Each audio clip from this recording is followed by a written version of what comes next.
사업계획서 구성 요소에 대해서 설명해 주시겠어요? 사업계획서는 요약 사업계획서 그 한 장짜리가 있고 네 가지로 크게 나눌 수 있어요. 첫 번째는 문제인식, 두 번째는 실현 가능성, 세 번째는 성장 전략, 그리고 네 번째는 팀 구성. 사업계획서의 가장 큰 중심은 팀 구성이라고 할 수 있어요. 사실 여러 가지 사업계획서를 보다 보면 사업 아이템이 겹치는 경우도 많고 엄청난 기술력을 필요로 하지 않는 사업 아이템도 있답니다. 이때 우리의 팀을 더 어떻게 표현해내느냐, 우리가 가지고 있는 역량이 무엇이냐, 어떤 학력을 갖고 있냐 등에 대해서 이 사업계획서의 그런 질이 되게 달라지게 됩니다. 여기서 오프 더 레코더로 다시 말씀을 드리자면 가장 중요한 게 팀 대표는 군필자인 경우가 좀 유리합니다. 여성 대표인 경우는 상관이 없지만 남성 대표자인 경우에는 군필자인 경우가 중요한데, 그 이유는 정부 지원 같은 경우는 단순히 1년 그렇게 단기적으로 끝나는 것보다는 장기적인 프로젝트로 끝나는 경우가 많아요. 이때 군대를 다녀오지 않은 그런 대표자 같은 경우는 군대를 가야만 하는 의무를 갖고 있기 때문에 그때는 확실히 군필자가 아닌 경우에는 대표분을 따로 구해가지고 군필자의 대표 이름으로 신청을 해가지고 하는 경우가 가장 중요하다고 말씀드리고 싶습니다. 일단 첫 번째 문제인식인데, 문제인식에도 두 가지로 나눌 수 있어요. 이 창업 아이템의 개발 동기와 그리고 창업 아이템의 목적, 이렇게 나눌 수 있는데, 개발 동기에는 그냥 내가 이걸 하고 싶어서 했다, 이게 불편해서 했다, 이게 본질적이지만 이렇게 쓰면 너무 단순하기 때문에 그러면 안 돼요. 그러면 안 돼요. 그래서 어떻게 쓰셔야 되냐면 이 시장의 문제점을 정확히 서술해야 돼요. 그래서 사회적으로나 뭐 경제적으로나 기술적으로 이런 문제점을 정확히 쓴 뒤 이 문제점에 대해서 얼마나 불편한가 이렇게 쓰고, 이 문제점을 해결하고 싶어서 이 아이템을 만들었다 라고 이렇게 요약적으로 써야지, 뭐 주저리 쓰는 것보다는 이런 문제점을 통계적으로나 그런 그래프적으로나 이렇게 정확히 정리를 해가지고 쓰는 것이 가장 중요하고, 네, 두 번째로 이 창업 아이템의 목적은 당연히 이 문제점, 앞서 개발 동기에 쓴 것처럼 이 문제점을 해결하고 싶어서 만드는 거잖아요. 그래서 이 창업 아이템의 목적을 정확히 해결 방법에 대해서 쓰셔야 되는데, 이 해결 방법도 좀 단순하게 쓰는 것보다는 내가 만들고자 하는 사업이 이 문제점에 대해서 어떻게 정확히 파고들어서 해결할 수 있는지에 대해서 정확하게 쓰셔야 돼요.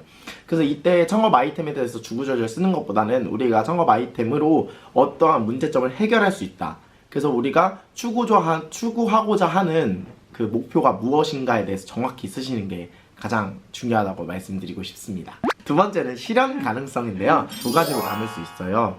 그래서 창업 아이템의 개발 사업화 전략과 그리고 창업 아이템의 시장 분석 및 경쟁력 확보 방안이 있는데, 개발 사업화 전략에는 되게 여러 가지를 쓰실 수 있는데, 이 정형화된 사업계획서에 나와 있는 내용은 비즈니스 모델과 그리고 제품 서비스를 생각해내기만 한 게 아니라 지금까지 얼만큼 해왔는지에 대한 구현 정도, 그리고 이거를 제작하기 위해서 얼만큼 걸린다, 그리고 어떤 방법을 써야 된다, 외주가 됐든 자체 제작이 됐든 이런 방법을 써야 된다, 네, 이런 것들을 쓰셔야 되는데, 이때 보시면 추진 일정 보시면 이렇게 그래프, 기본적인 그래프가 있어요. 근데 이게 기본적인 그래프가 너무 기본적인 그래프라 내용을 보시면 추진 내용, 추진 기간, 세부 내용밖에 적혀 있지가 않아요. 그래서 이때 별도의 그래프를 직접 만드셔가지고 눈으로 보기 좋게 그래프를 작성하시는 게 좋은데, 여기에 띄어질 거예요. 네.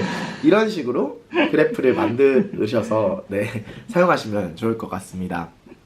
그래서 비즈니스 모델 같은 경우도 뭐 B2C가 될 수도 있고 B2B가 될 수도 있고 되게 다양한 비즈니스 모델이 있는데, 이때 우리가 중간에서 누구와 누구를 연결해서 사용할 것인가, 아니면 우리가 어떠한 서비스나 제품을 공급해가지고 누가 이 서비스나 제품을 사용할 것인가에 대해서도 작성을 해주셔야 되고, 그리고 보통 이 B2B나 B2C 이렇게 한 가지씩 사용하는 경우도 있지만, 요즘 사업 아이템은 B2B, B2C 둘 다 걸쳐있는 경우가 되게 많아요. 그래서 회사나 기업에 파는 경우도 있고 아니면 개인에게 직접 다이렉트로 가는 방법도 있는데, 이 두 가지를 다 사용하는 방법도 있기 때문에 비즈니스 모델 같은 경우는 되게 다채롭게 우리의 비즈니스 모델이 확장될 수 있다는 점을 더 강조해가지고 쓰는 게 가장 중요합니다. 왜냐면 투자 받을 때에도 한 기업에게만 파는 게 것보다는 고객 모두에게 다 팔 수 있다는 점이 비즈니스 모델이 더 확장될 수 있는 만큼 우리가 돈을 얼만큼 벌어들일 수 있다, 이때 국내 시장이 더 커질 수 있다는 점을 말씀드릴 수가 있어요. SSS로 시장을 나눌 수 있는데요.